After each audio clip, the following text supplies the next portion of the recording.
Good morning students. 11th class unit first physical words and measurement. First part discuss करते हैं। Physics.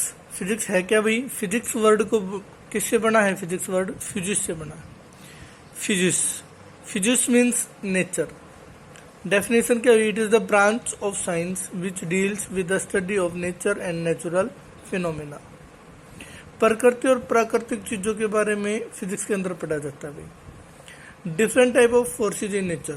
देखो, nature प्रकृति के अंदर 4 फोर्स होते हैं। First gravitational force, second week nuclear force, third electromagnetic force, fourth strong nuclear force.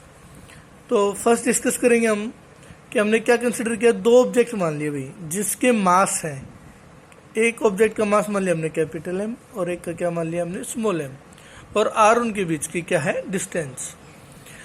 तो gravitation force है। किसी ऑब्जेक्ट को भी हम अगर वो ऊपर की तरफ फेंकते हैं तो वो नीचे की तरफ आता है तो वो ग्रेविटेशन फोर्स है वहां पर।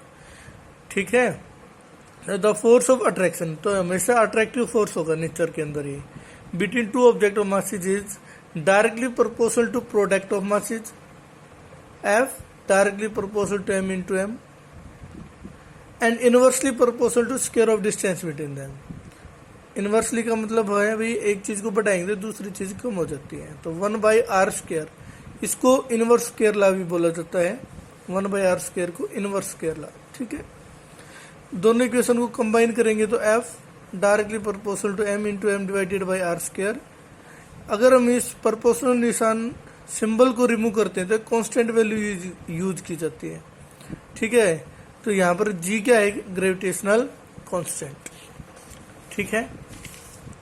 नेक्स्ट है प्रॉपर्टीज। हम डिस्कस करेंगे properties of gravitation force. First property है this force always attractive in nature. ये हमने डिस्कस कर लिया है। This is weakest force in nature. Weakest है, सबसे कमजोर फोर्स है भाई चारों फोर्स के अंदर। This force obey inverse square law, ये हमने बताया था। 1/r², जिस रिलेशन के अंदर आएगी वो ओबे करेगा इनवर्स स्क्वायर लॉ को। This is conservative in nature. Conservative का मतलब है अगर कोई वस्तु पाथ को फॉलो करेगी तो भाई वो कंजर्वेटिव होता है। सेकंड है force weak nuclear force. The interaction between elementary particles lepton and mesons is weak nuclear force. Lepton और म्यूजॉन्स ये एलिमेंट्री पार्टिकल्स होते हैं और इनके बीच में जो इंटरेक्शन फोर्स होगा वो क्या होगा? वीक न्यूक्लियर फोर्स होगा। This force is 10⁻25 times stronger then gravitational force. Third electromagnetic force पे हमने कंसिडर किया सबसे पहले कि चार्ज कंसिडर किए। आपको पता है चार्ज को क्या से डिनोट किया जाता है। तो हमने 2 चार्ज माने यहाँ पर और लाइक चार्जेस हैं, दोनों पॉजिटिव हैं। चार्ज 2 टाइप के होते हैं, पॉजिटिव और नेगेटिव। ठीक है। तो हमने चार्ज कंसिडर किया Q1 Q2। अगर ये लाइक है तो आपस में रिपेल करेंगे तो रिपल्सिव फोर्स होगा, रिपल्सिव फोर्स। यहां पर हमने क्या हो सकती है दूसरी पोलरिटी कि एक नेगेटिव चार्ज ले लिया, एक पॉजिटिव ले लिया चार्ज, तो अनलाइक हो गई। अनलाइक क्या करेंगे आपस में? अट्रैक्ट, तो अट्रैक्टिव फोर्स। तो इलेक्ट्रोमैग्नेटिक फोर्स है वो अट्रैक्टिव भी हो सकता है और रिपल्सिव भी हो सकता है। तो is directly proportional to product of magnitude of charges. Magnitude के अंदर पॉजिटिव चार्ज यूज किया जाएगा हमेशा। Q1 Q2 divided F directly proportional to Q1 Q2 equation 1 and inversely proportional to square of distance between them. Distance कितनी है? r है दोनों के बीच की। तो F directly proportional inversely proportional to 1/r²। दोनों इक्वेशन को हम कंबाइन करेंगे तो हमारे पास आया F proportional to Q1 Q2 divided by r²। इस सिंबल को रिमूव करेंगे तो यहाँ पर कांस्टेंट वैल्यू यूज की जाती है और k की वैल्यू देखो डिपेंड करती है बच्चों। अगर मीडियम है CGS, वो हम डिस्कस करेंगे बाद में आएंगे आपकी ये चीजें कि CGS क्या होता है, SI क्या होता है। CGS के अंदर वैल्यू होती है 1 रखेंगे तो Q1 Q2 divided by r²। SI में रखते हैं k की वैल्यू 1/4πε0। ε0 ये सिंबल का प्रोनाउंस है, ε0। ठीक है। और ये इस क्वांटिटी का नेम होता है इलेक्ट्रिकल परमिटिविटी। वैल्यू यूज करते हैं यहाँ पर k की जगह। तो फॉर्मूला हुआ F is equal to 1/4πε0 Q1 Q2 divided by r²।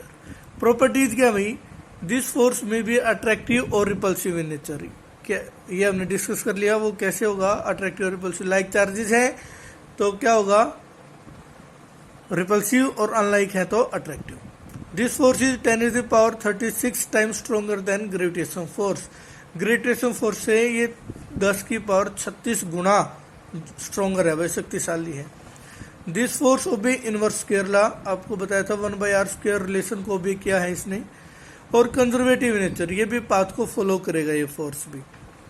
Force है strong nuclear force, the force which bind the proton and neutron in atomic nucleus is called strong nuclear force. Properties, this force is 10⁻38 times stronger than gravitation force. इसका मतलब क्या हुआ कि strong nuclear force सबसे ज्यादा शक्तिशाली है चारों फोर्स के अंदर से। नेक्स्ट प्रॉपर्टी है this force does not obey inverse square law. देखो इसके अंदर रिलेशन यूज नहीं की 1/r², इसलिए इनवर्स स्क्वायर लॉ को भी ओबे नहीं करेगा। This force is non conservative nature, मतलब ये पाथ को फॉलो नहीं करता ये फोर्स, इसलिए क्या है नॉन कंजर्वेटिव फोर्स।